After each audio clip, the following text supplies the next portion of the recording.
आज के लेक्चर में हम लोग प्रॉपर्टीज ऑफ डिटर्मिनेंट के बारे में पढ़ेंगे।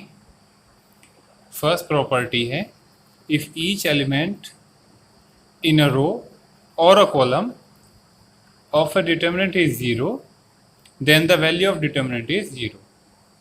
यानी हम इस टॉपिक में प्रॉपर्टीज की हेल्प से डिटर्मिनेंट को इजीली फाइंड करेंगे। उसका डिटर्मिनेंट निकालने के लिए कुछ रिजल्ट्स हैं, उनको हम यूज़ करेंगे।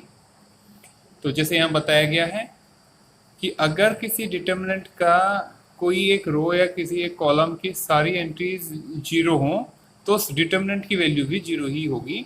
अब आप यहाँ देखें, ए के साथ में जैसे हमने इसको R1 के रेस्पेक्ट में एक्सपेंड कर दिया है तो इसका अल्टीमेट वैल्यू जीरो आया है। तो अब हम डायरेक्ट रेफरेंस किया करेंगे कि अगर किसी डिटर्मिनेंट की किसी एक रो, आप देख रहे हैं R3 की सारे एलिमेंट जीरो हो जाने की वजह से इस डिटर्मिनेंट का जो रिजल्ट है वो जीरो आया। तो प्रॉपर्टी फर्स्ट हुई, if each element in a row और a column of a determinant is zero then the value of determinant is zero. Second property है, इफ एनी टू रो और a column of a determinant are identical. अगर किसी भी determinant की कोई दो रो या कोई दो कॉलम आइडेंटिकल हो जाएं, सेम हो जाएं, तो उसकी वैल्यू भी जीरो होती है। तो हम यहाँ देख रहे हैं, यहाँ R1 है ABC और R2 भी है ABC। तो ये दोनों रो आपस में आइडेंटिकल हो गई है, इसलिए जब हम इसको एक्सपेंड करेंगे तो इसकी वैल्यू भी जीरो आएगी। तो हम यहाँ डायरेक्ट रेफरेंस के साथ करेंगे, आइडेंटिकल R1 R2 होने से इसका डिटर्मिनेंट जीरो हो गया। इन प्रॉपर्टीज का रेफरेंस दे करके हम डायरेक्ट इसके आंसर को लिख सकते हैं।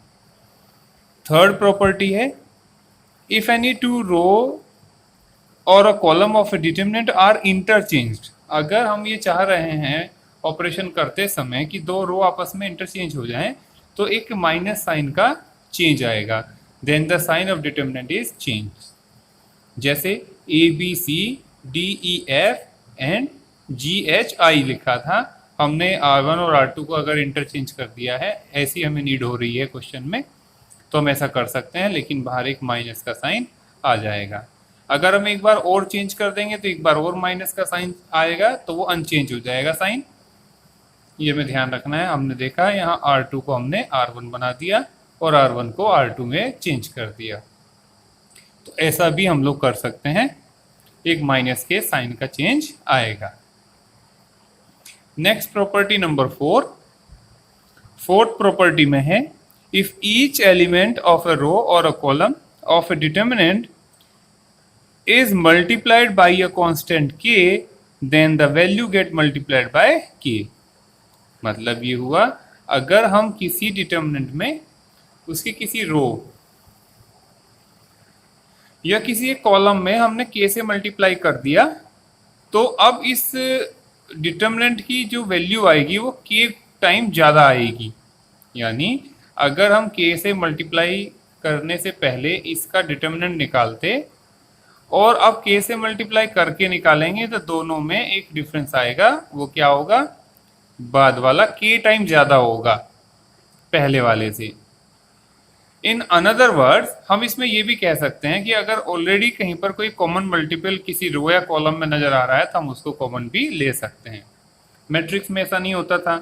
मैट्रिक्स में कोई भी कांस्टेंट तब कॉमन आता था जब वो सभी रोज के अंदर कॉमन हो, लेकिन डिटर्मिनेंट में किसी एक रो या किसी एक कॉलम में भी अगर कॉमन है तो हम उसको कॉमन ले सकते हैं। तो हमने यहाँ देखा, यहाँ C1 में k से मल्टीप्लाई हो रखा है तो हम इसको k से बाहर ले लेंगे। तो यानी कि बहुत वे हम इसे याद रखना है, अगर किसी डिटर्मिनेंट की किसी एक रो या कॉलम की सारी एंट्री k से मल्टीप्लाई हो रखी है तो वो भी उतने ही टाइम ज्यादा हो जाएगा, k टाइम ज्यादा डिटर्मिनेंट हो जाएगा। ये यहाँ पर हम लोगों ने प्रॉपर्टी 4 तक पढ़ा है। इसके बाद हम लोग पढ़ेंगे प्रॉपर्टी नंबर 5 एंड 6। ये मोस्ट इंपॉर्टेंट प्रॉपर्टीज होती हैं। तो इस प्रॉपर्टी में क्या है, ये कहा है, if some or all elements of a row और a column of a determinant are expressed as the sum of two or more terms then the determinant can expressed as sum of two or more determinant. यह मैंने एक example लिया है इसके लिए। Property में कहा गया है कि अगर किसी डिटर्मिनेंट की किसी एक रो या किसी एक कॉलम के कुछ या सारे element to or more than to terms की फॉर्म में हो। जैसे हम यहाँ देख रहे हैं R1 टर्म जो है उसके अंदर हमने देखा यहाँ पर ये बाइनोमियल हो रहा है, a plus a dash plus b plus b dash c plus c dash ऐसे हो रखा है। तो हम इसको उतनी ही डिटर्मिनेंट में कन्वर्ट कर सकते हैं। जैसे हमने पहले R2 और R3 को a b और c के साथ लिख दिया, फिर प्लस, फिर a डैश b डैश और c डैश के साथ लिख दिया। ऐसे हम उसको एक्सप्रेस कर सकते हैं। अगर यहाँ पर एक और टर्म भी होती यहाँ तो हम उसको भी उतनी फॉर्म में एक और डिटर्मिनेंट बना लेते, तो 3 का सम उस डिटर्मिनेंट के इक्वल होता। ये प्रॉपर्टी हुई। प्रॉपर्टी नंबर 6 में है the value of determinant remain same. ये सबसे पॉपुलर प्रॉपर्टी होती है और इसको हम सबसे ज्यादा यूज में लेते हैं। The value of determinant remain same if we apply the operation like Ri equals Ri plus K Rg और in column Ci equals Ci plus K Cj। अभी हमने एक एग्जांपल लिया है यहाँ इस प्रॉपर्टी को समझने के लिए। अभी हमारे पास एक डिटर्मिनेंट है a b c d e f g h i। हमने यहाँ पर ऑपरेशन लगाया R1 में ऑपरेशन लगाया R1 plus K times of R2। ऐसा हम कर सकते हैं।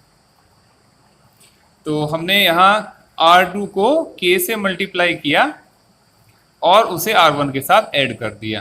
तो क्या हो जाएगा यहाँ पर A plus K D, B plus K E और C plus K F. Rest as it is, D E F ये एज इट इज है R2 और R3। ऐसे करते हैं। तो ये कह रहे हैं कि अगर हम ऐसा ऑपरेशन लगाना चाहें तो डिटर्मिनेंट के रिजल्ट पे कोई फर्क नहीं पड़ेगा, एज इट इज रिजल्ट आएगा। अब इस बात को प्रूव करने के लिए हम लोगों ने यहाँ पर इसको देखा। अभी हम लोगों ने यहाँ फिफ्थ प्रॉपर्टी में क्या पढ़ा था कि अगर कोई रो या कॉलम 2 और मोर टर्म्स की फॉर्म में है तो उसको उतनी डिटर्मिनेंट में कन्वर्ट कर सकते हैं। तो हमने पहले R2 और R3 को A, B और C के साथ लिख दिया, प्लस फिर KD, KE और KF के साथ लिख दिया दोनों को। तो K मैंने यहाँ कॉमन भी ले लिया है।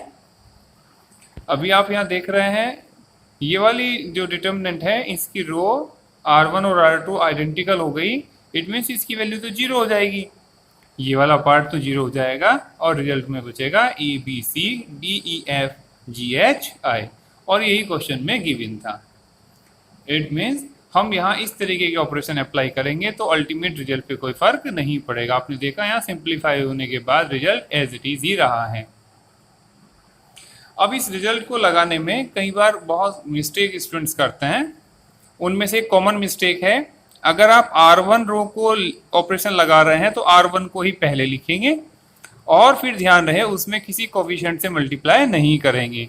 कोफिशिएंट से मल्टीप्लाई अदर रो में करना होता है, इसके साथ कोई मल्टीप्लाई नहीं करते। हाँ, अगर करना ही हो जाए तो फिर हम उसके साथ कोई और अनदर रो ऐड या सब्ट्रैक्ट नहीं करते। ठीक है।